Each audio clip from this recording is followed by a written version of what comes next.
Okay, so hello everyone, and welcome to this FMGE recall physio questions. So I hope you were able to do the physiology questions. They were definitely doable. There are certain important points which I want to discuss and which I want to highlight. So let's start with the questions which were asked in this year's exam. So let's have a look at the first question. Now this says, first heart sound occurs in which of the following phases of the cardiac cycle? Now, as far as the first heart sound is concerned, first heart sound is at the onset of systole, right? The first heart sound, this is due to closure of the atrioventricular valves, that is the mitral valve on the left side and tricuspid valve on the right side. So this is heard at the onset of ventricular systole. S2 is heard at the onset of ventricular diastole. So between S1 and S2 is ventricular systole, and between S2 and the next S1 is ventricular diastole. So let's have a look at the cardiac cycle. Now you know that the normal cardiac cycle time. How much is the normal cardiac cycle time?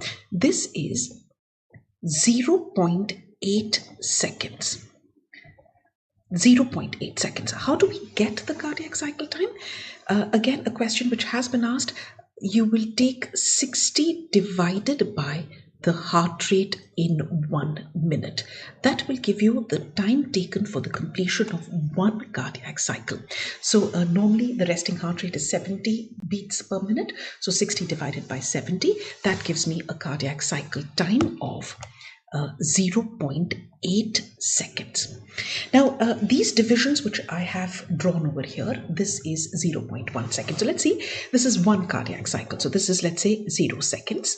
Yes, and so this is 0.1 second, 0.2 seconds, 0.3 seconds, 0.4 second. Each division is 0.1 second, 0.5 second, 0.6, 0.7, and this is one complete cardiac cycle of 0.8 seconds.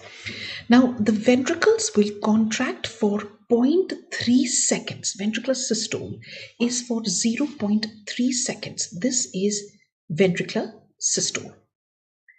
Ventricular systole is for 0.3 seconds, and ventricular diastole, the ventricles will relax for the remainder of the cardiac cycle, which is 0.5 seconds. So this is your ventricular diastole. So that means ventricles contract for 0.3 seconds, relax for 0.5 seconds, and ventricular diastole is a period of filling. Right? Now the last part of the ventricular filling is because of atrial systole.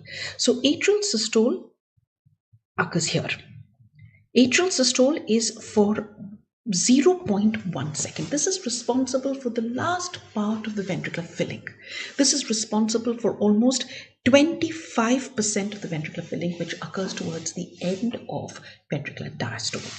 And the ventricles will relax for remainder of the cardiac cycle, which is 0.7 seconds. Yes, the atria will relax for 0.7 seconds. So atrial cycle is for 0.8 seconds, and the ventricular cycle is also for 0.8 seconds. Ventricles contract for 0.3, relax for 0.5 seconds. Atria contract for 0.1 and relax for 0.7 seconds.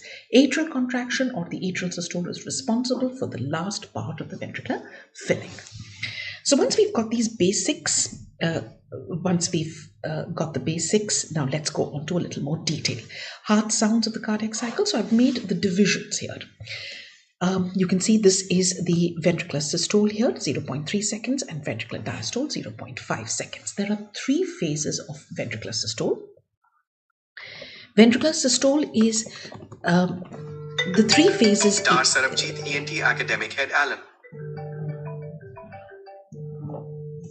The ventricular systole, this is for 0.3 seconds.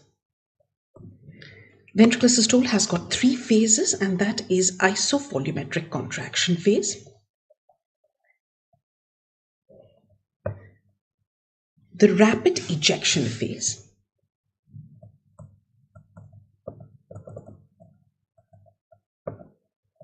and the slow ejection phase. But in this diagram, I am showing you as a single phase. The ejection phase is seen as a single phase, which is the ejection phase. The ventricular diastole, this has got 4 phases, and that is isovolumetric relaxation phase, the first rapid filling phase,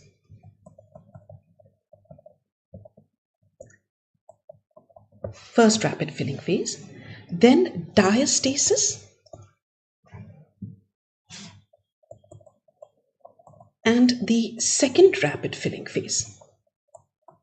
And the second rapid filling phase, like I said, it coincides with atrial systole. This coincides with atrial systole. So this is as far as your ventricular systole and ventricular diastole is concerned. Now, in this diagram, I'm showing ventricular systole. The ejection phases are shown as a single phase, and that is a rapid, and the slow ejection phase are shown as a single phase. Now, what about the heart sounds? Like I told you, what is the first heart sound due to? The first heart sound is at the onset of systole. So this is the first heart sound, which is going to be at the onset of systole.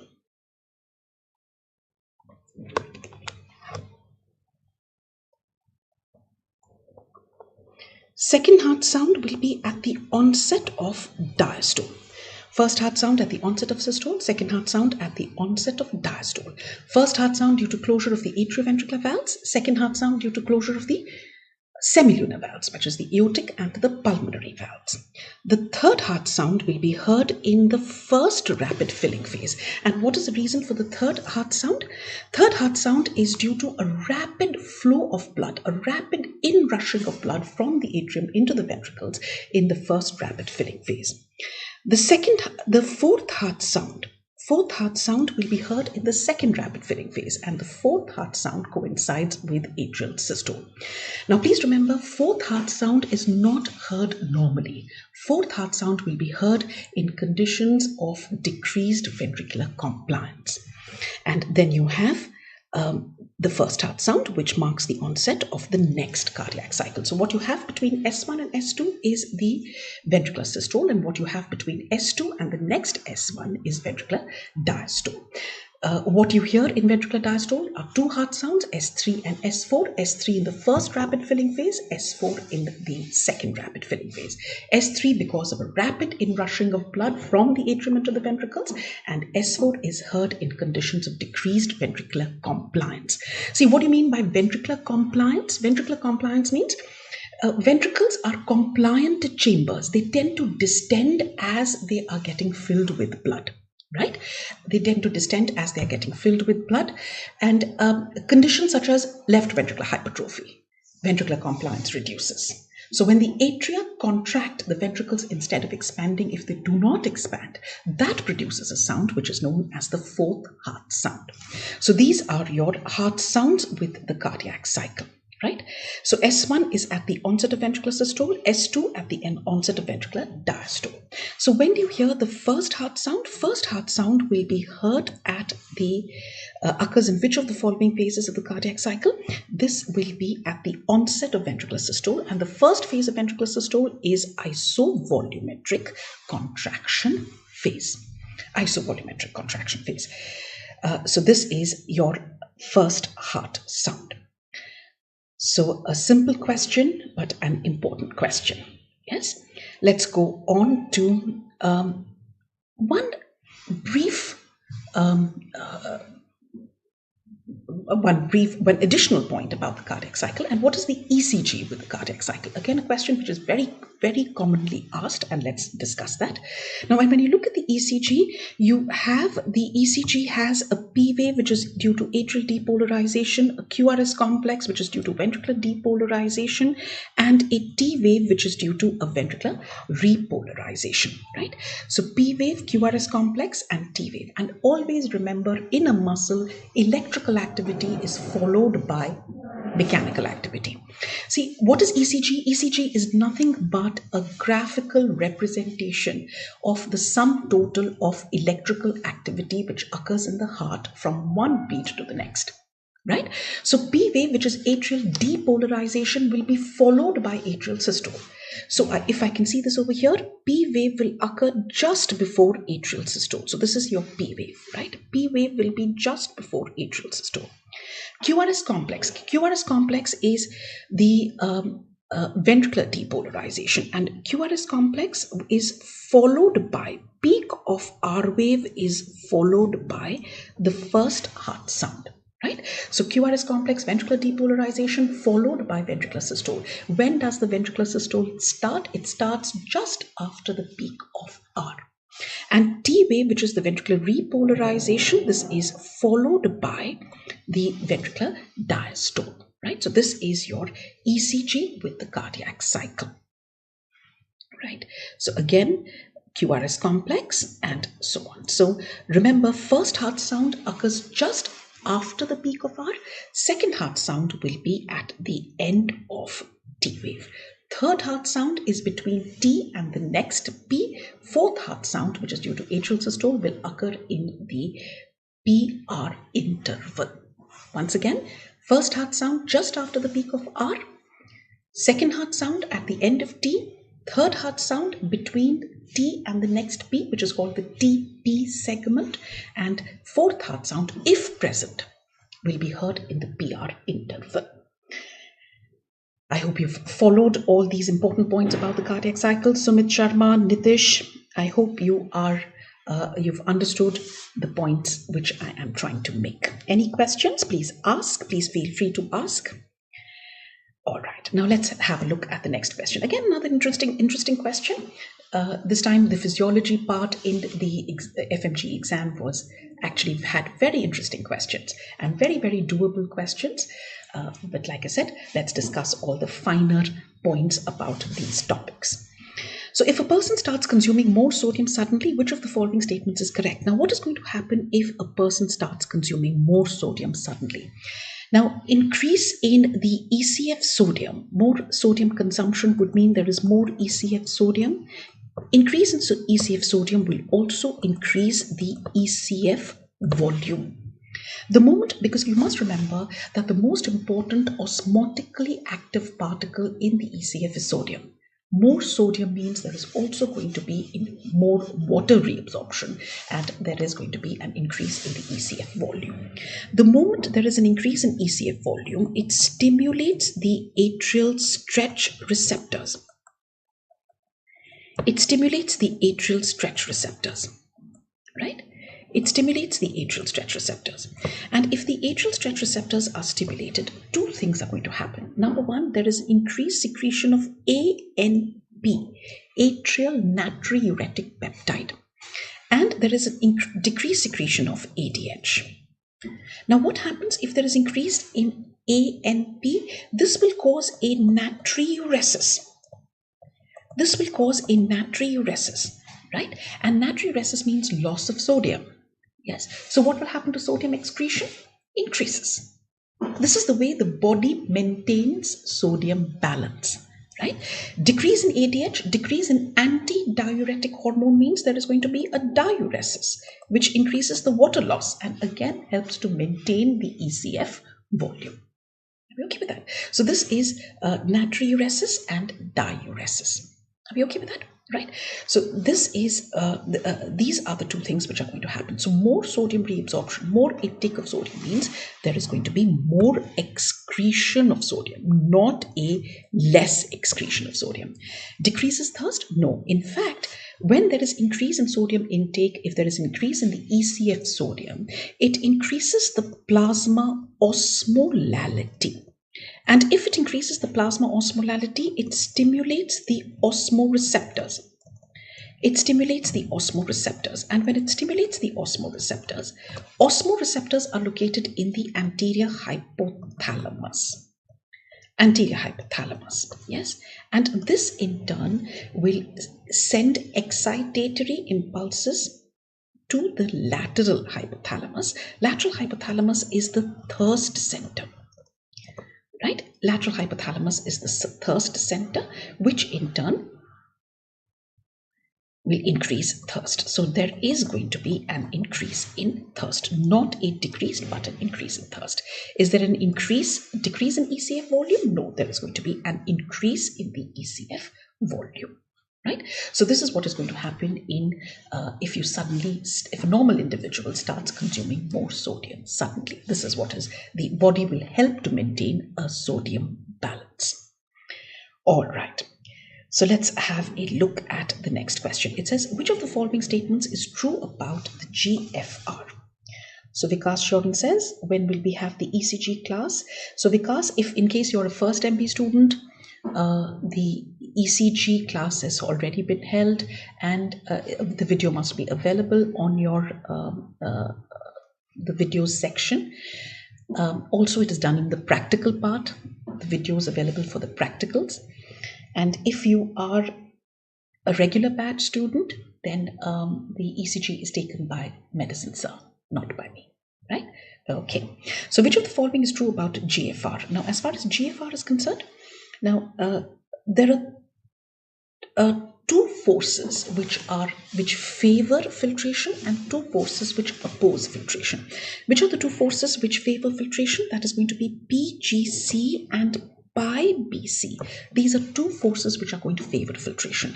And which are the two forces which are opposing filtration? This is GC and BBC. GC and BBC. Right?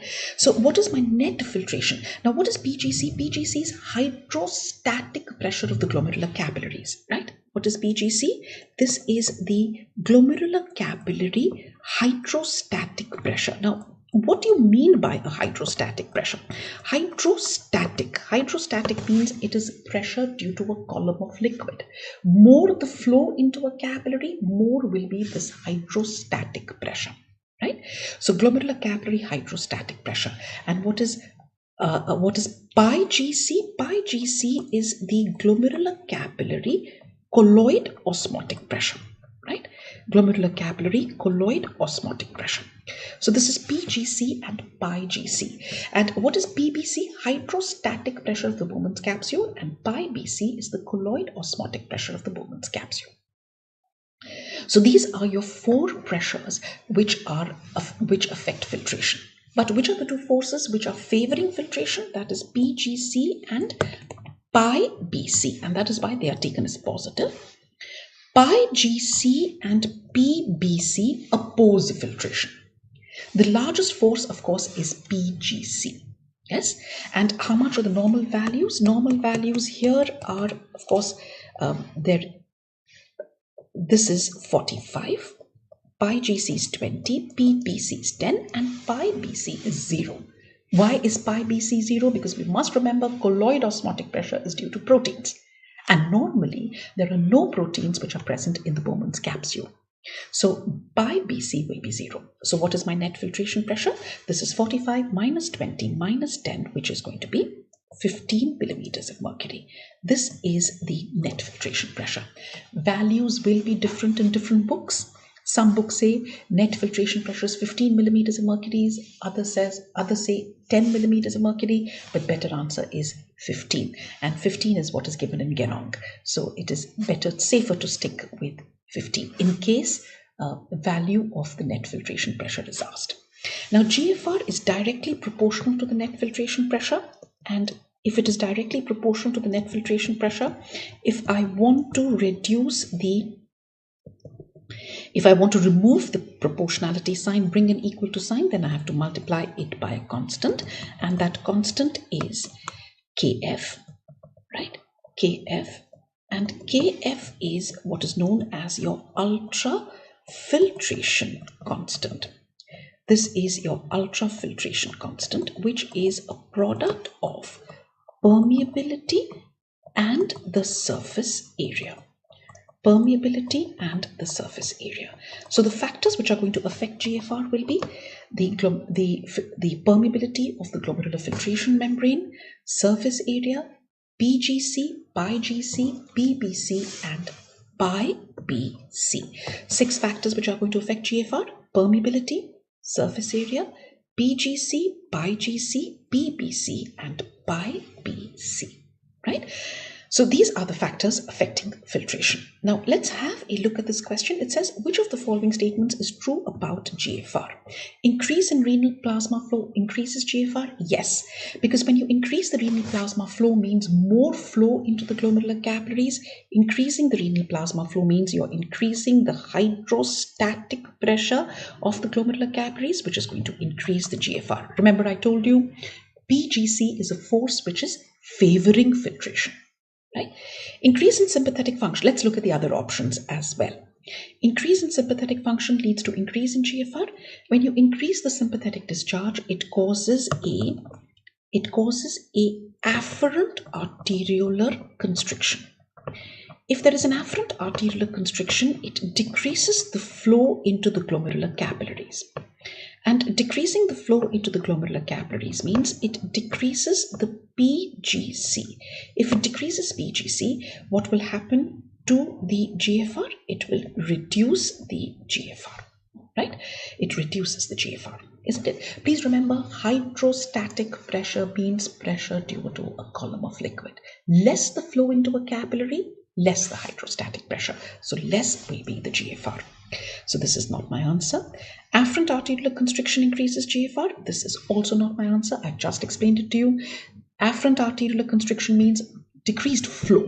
Decreased flow means decreased hydrostatic pressure. Decreased RPF decreases GFR. This is actually true. Decreased renal plasma flow decreases GFR, but I think the option must be increases GFR, right? So that is, so my answer here therefore will become A, right? Decreased renal plasma flow decreases GFR is actually also true, but like I said, there must be a mistake in writing the options and typing out the options. So best answer here is A. Okay. GoPro with AG. Yes. Okay. All right.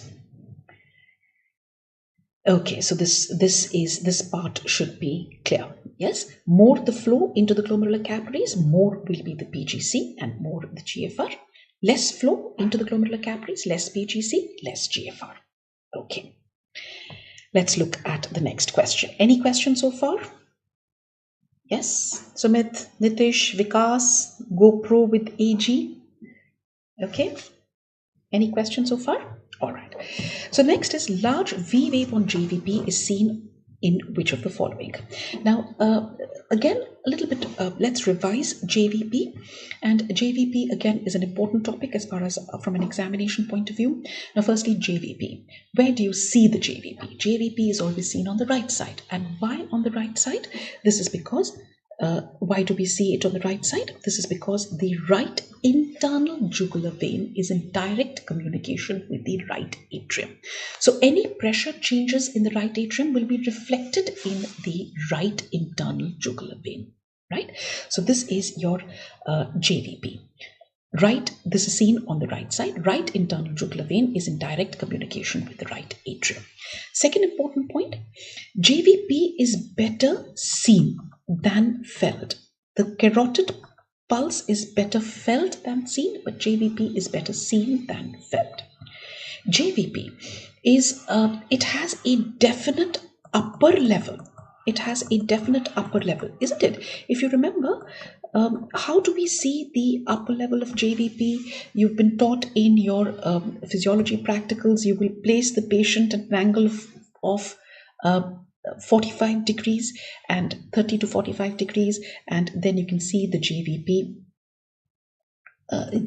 See the JVP just above the sternal head of the clavicle. The upper level of JVP can be seen. If you remember, how did we measure the JVP? You used two scales, isn't it? You kept one scale vertically on the angle of Louis and one scale horizontally at the upper level of JVP.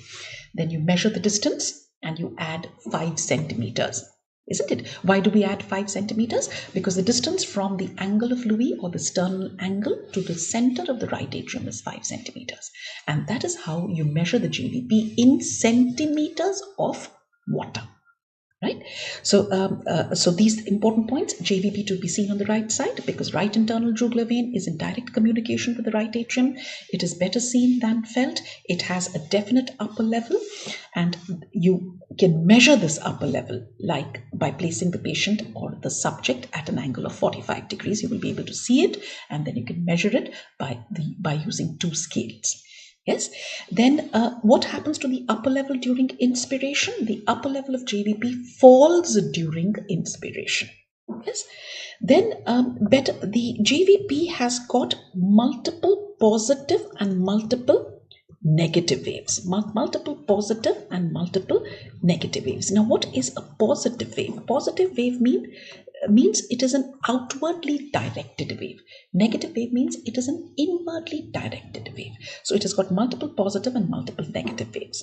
Now, which are the positive waves? Positive waves are A, C, V, and the negative waves are X descent and the Y descent. Now, when do we record these different waves of JVP? These are the positive and this is the negative waves.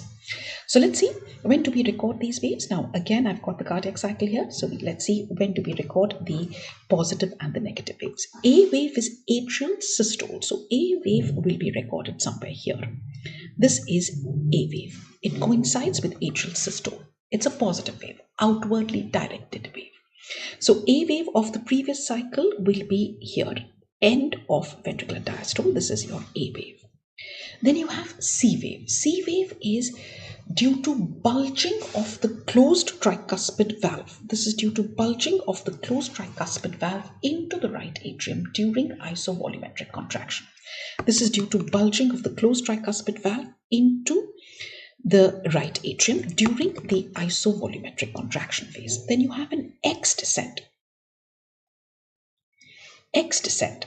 X descent is due to a downward pull of the closed tricuspid valve during the ejection phase. Then you have a V wave. V wave is due to venous filling of the right atrium just before opening of the tricuspid valve. The moment tricuspid valve opens, now the blood will go from the right atrium to the right ventricle and you get a Y descent. Again, A wave, atrial systole or atrial contraction. When the atria contracts, there is an outwardly directed wave or a positive wave seen on the JVP. That is your A wave. C wave is due to bulging of the closed tricuspid valve into the right atrium during isovolumetric contraction. X descent is due to downward pull of the closed tricuspid valve during the ejection phase. The V wave is due to venous filling of the right atrium just before opening of the tricuspid valve. And as soon as the tricuspid valve opens, the right atrial blood will go into the right ventricle, producing the Y descent. Yes? Okay. So GoPro with AG says C in tricuspid valve bulging. That is true, but which occurs in isovolumetric contraction phase. Then you said X is due to tricuspid relaxation. I will GoPro with AG. I would like to clarify that a little more. X descent is due to a downward pull of the closed tricuspid valve into the right ventricle during the phase of ejection. See, when the closed tricuspid valve is pulled downwards, the right atrium volume increases, pressure decreases, so you get a negative wave on the JVP. This is X descent is a negative wave on the JVP, right? So this is your the different waves of the JVP. Now, what are the conditions where you will get a prominent A wave? A wave, remember, is due to atrial systole. Conditions where you get a prominent A wave: when the atria are contracting against a stenosed tricuspid valve. So tricuspid stenosis. Yes, or you could get a prominent A wave if the right ventricular compliance is reduced. When the atrium pumps blood into the right ventricle should normally expand. If this does not expand, or if the right ventricular compliance is reduced, it will give rise to a prominent A wave. Prominent A wave. So reduced right ventricular compliance or a tricuspid stenosis. When do you get a canon A wave? Canon A wave are recorded in atrioventricular dissociation. What is atrioventricular dissociation? That means the atria are contracting against a closed tricuspid valve. See, normally when the atria are contracting, tricuspid valve should be open. But if the tricuspid valve is closed, atria contract. Now, this will give rise to what are known as canon A waves. And when does this happen? Canon A waves will happen in, like I said, atrioventricular dissociation, which happens in blocks, junctional rhythms. Yes, so that is your atrioventricular dissociation. When is no A wave seen, absent A waves, this will be seen in atrial fibrillation. Yes. So this is the prominent A waves. Then let's have a look at what happens in tricuspid regurgitation. Of course, you're absolutely right. You said you will get prominent V waves in tricuspid regurgitation. So this is exactly what has happened over here. See, because remember, what is V wave due to? V wave was due to venous filling. It's a positive wave. It is venous filling of the right atrium just before opening of the tricuspid valve. But if the tricuspid valve is incompetent, during there will be regurgitation of blood from the ventricles from the right ventricle into the right atrium. So you will get a prominent V wave, right? V wave will be accentuated. Yes, Y descent will be much more rapid, and you have an accentuated V wave. Yes, so prominent will be in tricuspid regurgitation. Yes, so let's have a look at the question once again. Large V waves on JVP will be seen in which of the following? Answer becomes tricuspid regurgitation. Again, what is the V wave due to? Like I told you, V wave is due to venous filling just before opening of the tricuspid valve. But if the tricuspid valve is incompetent, there is regurgitation of blood from the right ventricle into the right atrium all through the ventricular systole. So that means you get prominent or accentuated V waves. Sometimes when the tricuspid regurgitation is very severe, then the C and the V waves merge with each other, right? And that is called JVP is ventricularized. Ventricularization of JVP, right? C waves, which occur normally in the isovolumetric contraction phase, and the V wave is just before opening of the tricuspid valve. Yes, so these, both the C and the V waves merge with each other, and that is called JVP is ventricularized, right? So this is the answer to this question, of course, tricuspid regurgitation. Any questions? Any questions? Can I go on to the next one? A simple question, and that is, which of the following hormones has a positive feedback effect on LH just before ovulation? Yes, just before ovulation. So normally, if you look at the LH levels are very low throughout the menstrual cycle, and that is because of a negative feedback effect of estrogen on LH. Estrogen decreases the LH levels. Yes, estrogen decreases LH. This is because of a negative feedback. But just before ovulation, the negative feedback effect of estrogen on LH switches and becomes positive. So positive feedback. What is positive feedback? Estrogen now starts increasing LH. LH in turn increases estrogen, which in turn increases LH. So now you get a sharp increase in LH secretion. This occurs just before ovulation, and this is called the LH surge. So the positive feedback effect on LH, and this LH surge is due to a positive feedback. This is due to positive feedback of estrogen on LH. Of estrogen on LH. And the answer to this question will be estrogen, right? Simple again, not very difficult. And you know that the LH surge, without the LH surge, ovulation will not take place.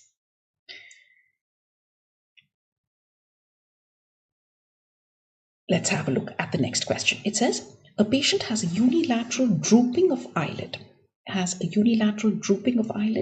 muscle weakness, headache, symptoms worsen during evening, patient feels better on taking neostigmine. Which of the following is the most probable cause? Now here, symptoms worsen during evening, feels better on taking neostigmine, points towards myasthenia gravis. Yes, points towards myasthenia gravis. Though of course I would have preferred if this was bilateral drooping of eyelids. Yes. Let's see now. Neuromuscular junction. Let's have a quick look at transmission across the neuromuscular junction. As soon as the action potential reaches over here, this is an neuromuscular junction is between the A alpha motor neuron and the muscle fiber, and the membrane of the muscle fiber is known as the sarcolemma. Please remember, muscle fiber is equal to the muscle cell, and the membrane of the muscle fiber is known as the sarcolemma. And the part of the muscle fiber membrane which forms a junction with the A alpha motor neuron is known as the motor end plate. Now, as soon as the action potential reaches the end of the A alpha motor neuron, present on the end of the A alpha motor neuron are these voltage-gated calcium channels. There is going to be an influx of calcium through these channels and exocytosis of acetylcholine. Acetylcholine will moves across the synaptic cleft, diffuses across the synaptic cleft to go and bind with acetylcholine receptors on the motor end plate. Now, the acetylcholine receptors are nothing but ligand-gated sodium and potassium channels, and through these channels, the movement, though they are both sodium and potassium channels, but the movement of sodium predominates. There is net gain of positive charge, and the muscle fiber membrane will depolarize. This is known as transmission across the neuromuscular junction. Now, two important disorders of the neuromuscular junction where questions are being asked again and again in all exams, including INI-CET, NEETPG, FMGE, these questions are being asked again and again. A disease of the presynaptic membrane is the Lambert-Eaton syndrome, right? And the disease of postsynaptic membrane is myasthenia gravis. Antibodies against voltage-gated calcium channels. Voltage-gated calcium channels will be Lambert-Eaton syndrome. Antibodies against acetylcholine receptors, myasthenia gravis. In Lambert-Eaton syndrome and myasthenia gravis, both present with ptosis, both present with drooping of eyelids. But there is a very important difference. In the case of Lambert-Eaton syndrome, the maximum weakness will be in the mornings, and repeated stimulation during the day causes more and more accumulation of calcium, more and more neurotransmitter release, and the weakness improves as the day progresses. On the other hand, in myasthenia gravis, the weakness will be maximum in the evenings. It is least in the mornings and it worsens as the day progresses. Why so? This is because repeated stimulation causes depletion of acetylcholine, and the weakness will worsen as the day progresses. And this is exactly the question which was asked. Here the weakness is worsening as the day progresses, and the patient is responding to neostigmine. Neostigmine, that is again an indicator that this is a patient of myasthenia gravis, right? So this is as far as your the question on myasthenia gravis is concerned. Any doubts? Okay. Next, let's go on to which component increases the osmolarity of plasma. Now, again, recall may be not absolutely perfect, because actually all four of these will affect the plasma osmolarity. See, plasma osmolarity, how much is normal plasma osmolarity? Normal plasma osmolarity is 280 to 290 milliosmoles per liter. Osmolarity and osmolality, there is a subtle difference. Osmolarity is per liter of plasma. Osmolality is per kg of solvent, which is water. Right? So very subtle difference, though these two terms are used interchangeably. Osmolarity, if you remember, per liter of solution. Osmolality is per kg of the solvent. And in case of plasma, it is the solvent is water. So per kg or per liter of water. One and the same thing. 1 kg of water is equal to 1 liter of water. Have you understood? So very subtle difference between the two. So normal plasma osmolality is 280 to 290 milliosmoles per liter. And what contributes maximum? Sodium and its associated anions. Sodium and its associated anions. Associated anions are chloride and bicarbonate. Now these contribute 270 milliosmoles out of 290. The majority of the contribution, majority of the plasma, the most important component of plasma osmolality is sodium and its associated anions. Glucose contributes another 5 milliosmoles. 5 milliosmoles, yes. The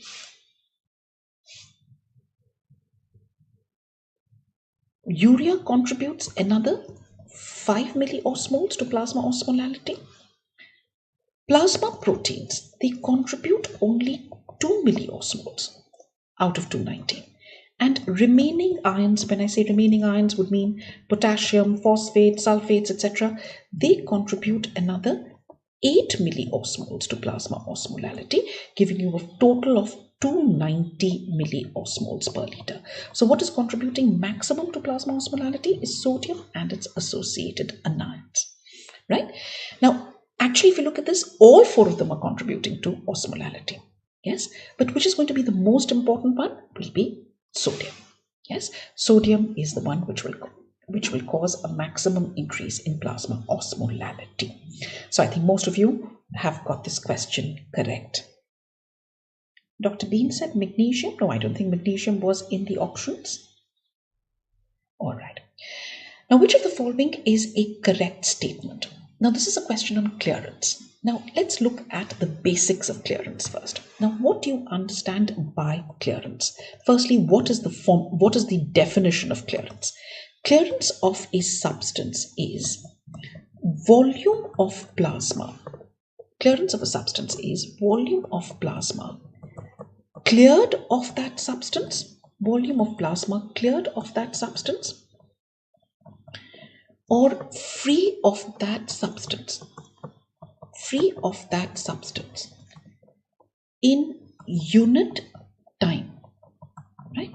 Clearance of a substance is volume of plasma cleared of that substance or free of that substance in unit time. And what is the unit for clearance? This is ml per minute. Volume of plasma free of that substance in unit time. That is clearance of a substance. Remember, it is a rate, right? It is the volume of plasma cleared of that substance in unit time. And the general formula for clearance is clearance of X is UV by P, right? Clearance of a substance X is urinary concentration of X into rate of urine flow divided by plasma concentration of X. Yes, so Ux is urinary concentration of X. V is rate of urine flow. And Px is plasma concentration of X. Now, one important point that you must remember, whenever we use the term concentration, it is per unit volume. When we use the term rate, it is per unit time. So that means if I take urinary concentration in milligram per ml, rate of urine flow is ml per minute, plasma concentration will have the same unit as urinary concentration, which is milligram per ml. They will both cancel each other out. The final unit for clearance is ml per minute, right? volume of plasma cleared of that substance or free of that substance in unit time. Now, when I look at clearance of two important substances, clearance of inulin is equal to GFR and clearance of para-aminohippuric acid at low concentration is equal to renal plasma flow. Now, why is clearance of inulin equal to GFR? Inulin is a substance which is freely filtered, not reabsorbed, not secreted. Yes, so if I can just make a diagrammatic representation of a nephron here, this is a nephron. Yes, this is the afferent arteriole, glomerular capillaries, efferent arteriole, and the peritubular capillaries. So inulin which enters into the glomerular capillaries, this is freely filtered. It is neither reabsorbed nor excreted. So the rate at which inulin appears in the urine is the rate at which it is being filtered. In other words, the rate at which inulin is being cleared from the plasma will be equal to the filtration rate or the GFR, right? So inulin is a substance, like I said, freely filtered, not reabsorbed, not secreted. So clearance of inulin is equal to GFR. On the other hand, clearance of para-aminohippuric acid. Para-aminohippuric acid is freely filtered and completely secreted. Completely secreted.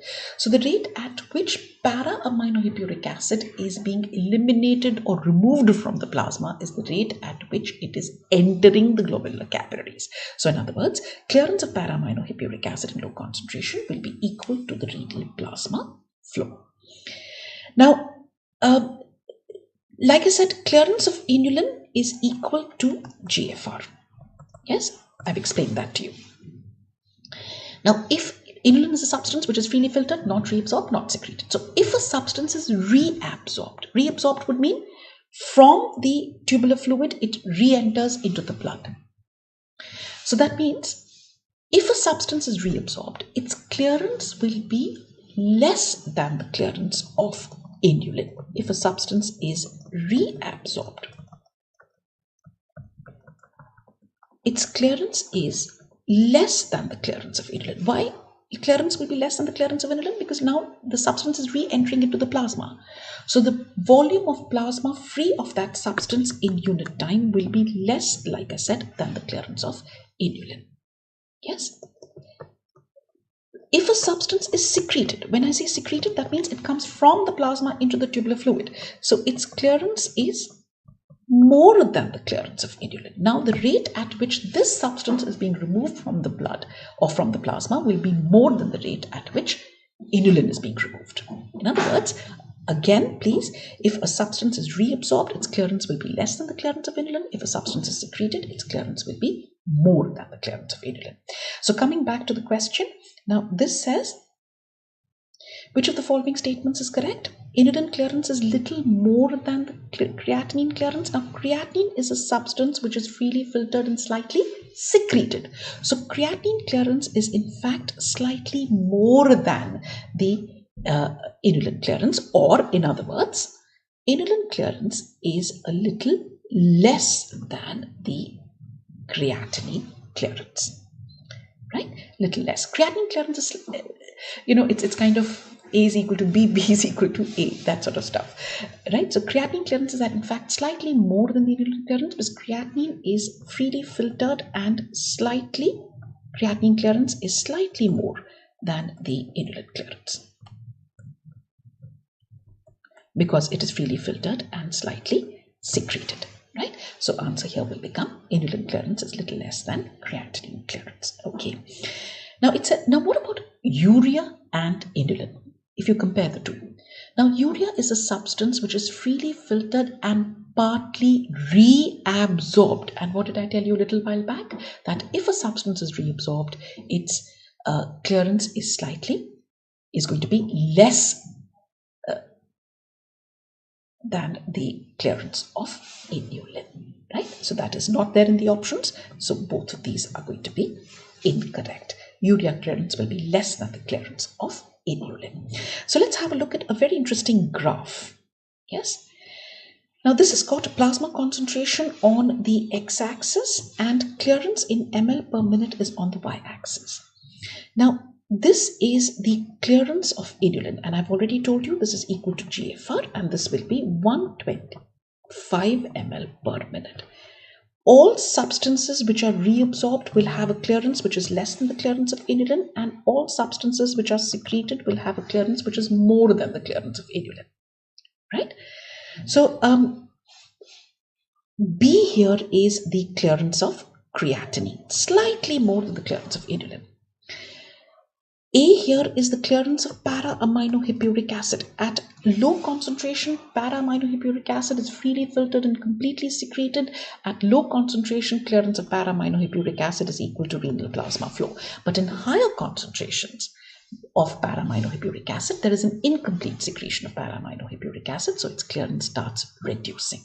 So this is para-aminohippuric acid. A is para-aminohippuric acid. What about option D? What is D? D here is the clearance of glucose. How is glucose handled by the nephron? Glucose is freely filtered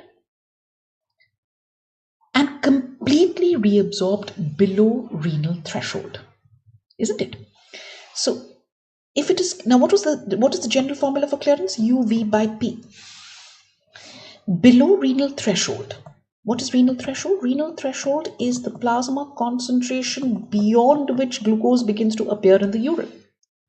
So below renal threshold, whatever glucose is filtered will be reabsorbed. So urinary glucose is 0. Anything multiplied by 0 is 0. So clearance of glucose below renal threshold is 0.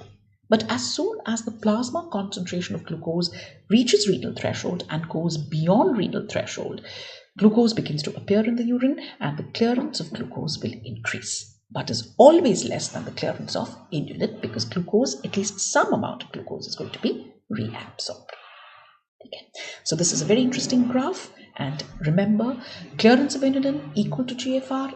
Any substance which is reabsorbed will have a clearance less than the clearance of inulin. Any substance which is secreted will have a clearance more than the clearance of inulin. Next, which of the following statements is true about increase in tone of the LES?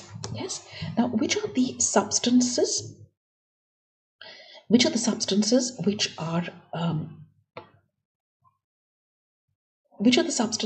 will increase the LES tone?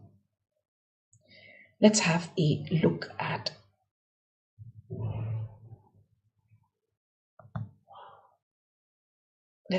that. Now, substance P, acetylcholine. Now, these are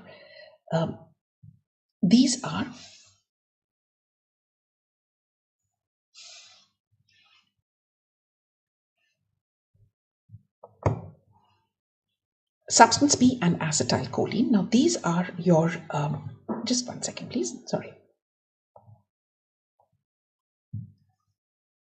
Okay, so substance P and acetylcholine. Now, these are smooth muscle.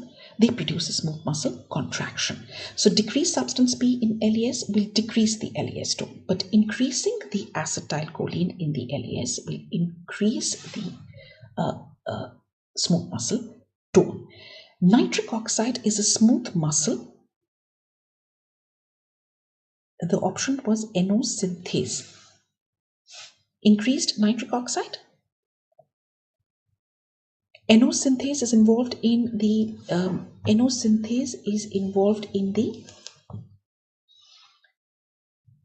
synthesis of nitric oxide, right? Anand Singh.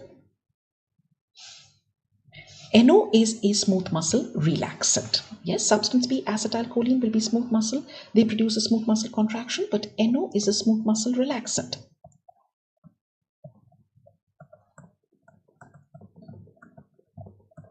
So if there is increased NO in the low LES, that means less tone. So my answer to this question will still be B. Is that okay?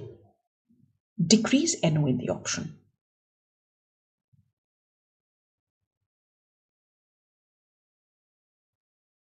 Decreased NO was there in the option. But increased acetylcholine was definitely there. Atul Rahman, increased acetylcholine was definitely there. In that case, my answer would be B. Yes? Okay. All right. Next, in liver, bacteria entering through the hematogenous route, not root, R-U-T-E. Okay, is removed by which of the following cells? Now this is again very simple. A cell in the liver which is part of the tissue macrophage system or the reticuloendothelial system, and that is the Kupffer cell. Isn't it? The Kupffer cell, which is the answer to this question. And you know these Kupffer cells line the, they line the sinusoids in the liver. These are your macrophages, which will remove the bacteria entering the liver through the blood. Yes, so answer is simple. This is Kupffer cell. Is it okay? Any questions so far? Let's look at question number 13. Now this says a child is brought by his mother with complaint of weakness and difficulty in walking from childhood. He is unable to climb stairs. She also states that he is not able to do his day-to-day activities.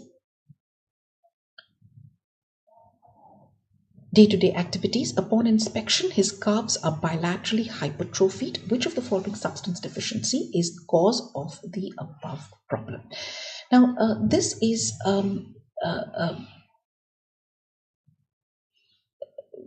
is something which tells you that one of a sarcolemmal protein, absence of a sarcolemmal protein, which gives rise to what is known as Duchenne's muscular dystrophy, and that is the absence of the protein dystrophin. So let's have a look at let's have a look at these sarcolemmal proteins, and let's come back to this question. Now, what are these sarcolemmal proteins? Now, one thing that you have to remember is that the muscle fiber is equal to the muscle cell. Muscle fiber is equal to the muscle cell, right? Muscle fiber is equal to the muscle cell. Now, so the membrane of the muscle fiber, will be known as the sarcolemma, and the sarcolemmal proteins are the dystroglycan and the sarcoglycan complex. Yes, so let's see what is this. Now, if this is your cell membrane here, cell membrane or the sarcolemma, yes, this is the sarcolemma.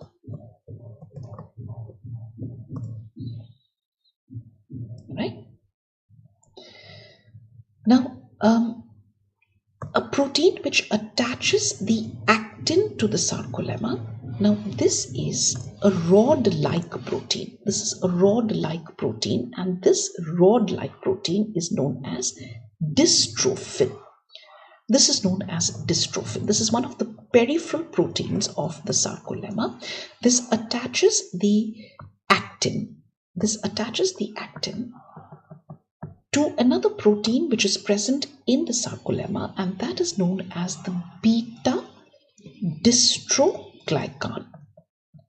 This beta dystroglycan is in turn attached to the alpha dystroglycan, and this in turn is attached to a protein which is known as laminin.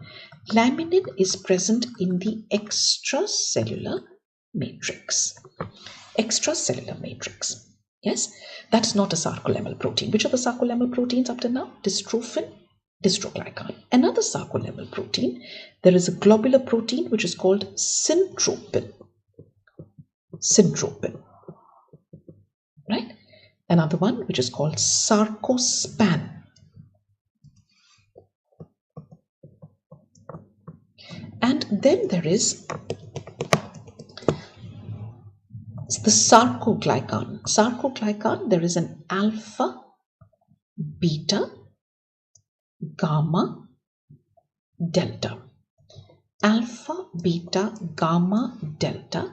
These are called your sarcoglycans. So this is your dystroglycan sarcoglycan complex. These are your sarcolemmal proteins. Which are the 5 proteins here which are important? Dystrophin, dystroglycan, alpha, beta, syntropin, sarcospan, sarcoglycan. Now, mutation of these proteins has given rise to 20 different types of dystrophies. right? At least 20 different types of dystrophies. But the three important ones, which are the three important ones? Absence of dystrophin gives rise to what is known as Duchenne's muscular dystrophy. Dystrophin is present but reduced. The dystrophy is known as the Becker's muscular dystrophy. Becker's muscular dystrophy. A mutation of the sarcoglycan complex gives rise to what is known as the limb girdle dystrophies. So three important ones, but like I said, there are almost 20 different types of dystrophies which are known, which involve the mutation of one or more of these sarcolemmal proteins. But like I said, the important one, Duchenne's muscular dystrophy, where dystrophin is completely absent. Dystrophin present but reduced is Becker's muscular dystrophy. Sarcoglycan, mutation of sarcoglycan complex will be limb girdle dystrophies. Yes. Now, what happens in Duchenne's muscular dystrophy? Now, Duchenne's muscular dystrophy, there is a proximal muscle weakness, isn't it? When you ask this is of course a congenital problem. This child has difficulty in walking. He starts walking late, and when you ask him to get up from the sitting to the standing position, how does he get up? A very typical sign which is seen in such patients. These patients, it is described as they climb onto themselves. They take the support of their own body to get up, and that is known as which sign? Gover's sign, right? Gover's sign. So that is typically seen in patients of Duchenne's muscular dystrophy. There is a proximal muscle weakness. Now, one very common question which strikes us is, now dystrophin is not a contractile protein. It is a sarcolemmal protein. But absence of dystrophin is producing such severe proximal muscle weakness. So that means, what is the role of dystrophin? Now, the function of dystrophin is probably dystrophin and other sarcolemmal proteins. What is the function? The function is probably these proteins are involved in amplification of the force generated by actin and myosin. So a mutation of one or more of these proteins will give rise to different degrees of muscle weakness. So let's have a look at this question. Now this says, which of the following substance deficiencies is responsible for the above problem? And that is going to be the dystrophin. If dystrophin is absent, it gives rise to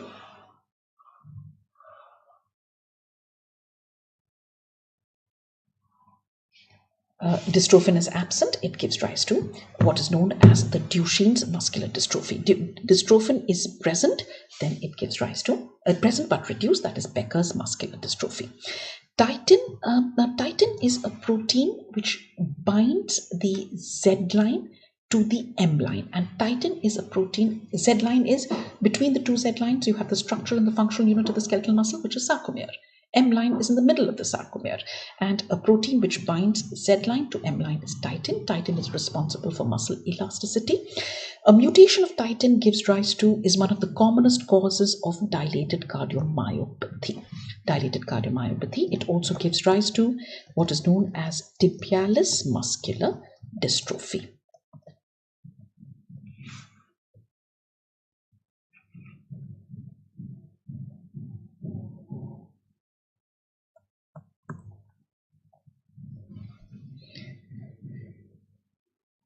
Desmin is a protein which attaches the Z line to the plasma membrane, and actin is a contractile. Protein. So these are your answer to this question. Like I said, is going to be dystrophin. Okay. Any questions so far?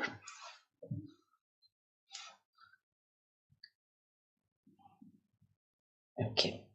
A person hiking on mountain has increased rate and depth of respiration. Which of the following is the most probable reason for high altitude hypoxia? Again, this should not be a problem. As you climb, as you go to high altitude, what is going to happen? When you go to high altitude, there is a decrease in atmospheric pressure. And because there is a decrease in the atmospheric pressure, there is a decrease in the partial pressure of oxygen. there is a partial decrease in partial pressure of oxygen, and this gives rise to what is known as hypoxic hypoxia. So this is a less PO2 in the air of high altitude, and a decrease in PO2, this is causing a hypoxic hypoxia in high altitude. There is a hypoxic hypoxia, and this in turn will stimulate the peripheral chemoreceptors. This stimulates the peripheral chemoreceptors. And once it stimulates the peripheral chemoreceptors, there is an increase in the rate, and there is also an increase in the depth of ventilation, which is known as hyperventilation, right? So there is both an increase in the rate and depth of ventilation. So answer to this question is a decrease in the less PO2 in the air in high altitude. Let's look at the next question. Now this says that in fact this is the last question in physiology, and that is, which of the following stimulates the Leydig cells to produce testosterone? Now the FSH, GnRH from the hypothalamus acts on the anterior pituitary. There is increased secretion of FSH and LH. FSH receptors are present on Sertoli cells. LH receptors are present on Leydig cells. So LH, Leydig cells. So Leydig cells will secrete testosterone, and testosterone in turn has a negative feedback effect on the secretion of both GnRH and LH. Sertoli cells, on the other hand, secrete inhibin B, which in turn has a negative feedback effect on the secretion of FSH. Right? So answer to this question becomes easy. Which of the following stimulates the Leydig cells to produce testosterone? And that is going to be LH. LH receptors are on Leydig cells. Easy to remember. L for LH, L for Leydig. Leydig cells will secrete testosterone, and remember, testosterone also will increase the Sertoli cell activity. But the negative feedback effect on FSH is due to inhibin from the Sertoli cells. Okay? So these were your questions in the physiology segment of the exam. Any questions so far? Hopefully you've found this session useful. Hopefully you have been able to understand the topics which I've discussed with you today. All right.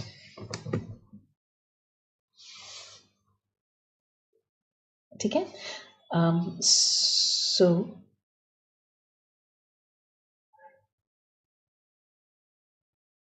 All right. So let's, if you still have any queries, please send me a mail at Dr. Anupama Devgan at gmail.com, and I will try and address your queries, right? And thank you so much for participating, and all the best in all your future endeavors. Thank you so much.